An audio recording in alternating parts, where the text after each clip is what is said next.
Muslims started reinterpreting the Quran. They denied the clear-cut verses.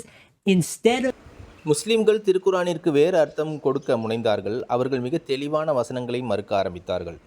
வரக்கூடிய மசீஹ் இந்த உம்மத்திலிருந்து வரக்கூடிய ஒருவர் என்பதனை விளங்கிக் கொள்வதற்கு பதிலாக இப்ராஹிம் சாஹிப் அழகாக அந்த ஹதீஸை விளக்கியது போல் அந்த ஹதீஸில் வருகிறது, பனி இஸ்ரவேல் சமுதாயத்திற்கு என்னென்ன நடந்ததோ அது எனது சமுதாயத்திற்கும் நடக்கும் என்று நபி பெருமானா ஸல்லல்லாஹு அலைஹி வஸல்லம் கூறியுள்ளார்கள். என்னுடைய சமுதாயம் பனி இஸ்ரவேல் சமுதாயம் போல் ஆகிவிடும். அந்த மக்கள் வழி தவறி போய் அவர்கள் எல்லா வரம்புகளையும் மீற ஆரம்பித்த பொழுது அவர்களுடைய மசி ஆகிய மெசாயாவாகிய இயேசு கிறிஸ்துவை ஈசா அலைஹிஸ்ஸலாம் அவர்களை அவர்களின் பால் இறைவன் அனுப்பினான். அவ்வாறே முஸ்லிம்கள் வழி தவறிய பொழுது அல்லாஹ் ஹஜ்ரத் அஹ்மது அலைஹிஸ்ஸலாம் அவர்களை அனுப்பியுள்ளான். நாம் கூறியது போல் நாம் அவர்களை இந்த தலைப்பு குறித்து, அதாவது ஈசா அலைஹிஸ்ஸலாம் அவர்களின் மரணம் குறித்து விவாதிக்க ஹஜ்ரத் வாக்களிக்கப்பட்ட மசி அலைஹிஸ்ஸலாம் அவர்களின் காலத்திலிருந்தே அழைத்து கொண்டிருக்கின்றோம். அதாவது கிட்டத்தட்ட 130 ஆண்டுகள்.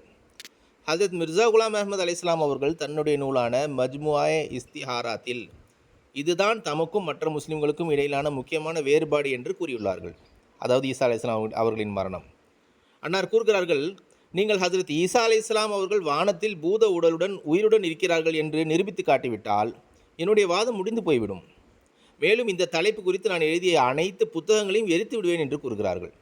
அவர்களை ஒரு முபாஹலாவிற்கு, பிரார்த்தனை போட்டிக்கு கூட அன்னார் அழைத்துள்ளார்கள். மன்சூர் சாஹிப், உண்மையில் என்ன நடந்தது என்றால், இந்த முஸ்லிம்களுடைய உதாரணம் கிறிஸ்தவர்களைப் போல் இருக்கிறது. கிறிஸ்தவர்கள் ஹஜரத் நபி முகமது முஸ்தபா ஸல்லல்லாஹு அலைஹி வஸல்லம் அவர்களைத்தான் தாக்குகிறார்கள்.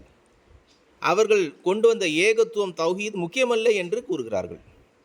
ஓரிரை கொள்கை, நிச்சயமாக ஓரிரை கொள்கை முக்கியமான ஒரு தலைப்பாகும்.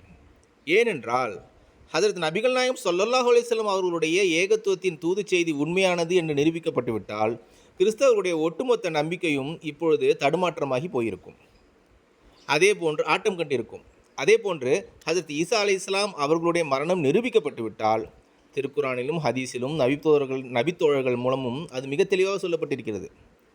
அவர்களின் மரணம் நிரூபிக்கப்பட்டு விட்டால் ஹஜரத் ஈசா அலைஹிஸ்ஸலாம் அவர்களுடைய 2ஆம் வருகை குறித்த எல்லா முன்னறிவிப்புகளையும் இந்த முஸ்லிம்கள் மீண்டும் மறுசீராய்வு செய்ய வேண்டி வரும். அது குறித்த புரிதலை சரிபார்க்க வேண்டி வரும்.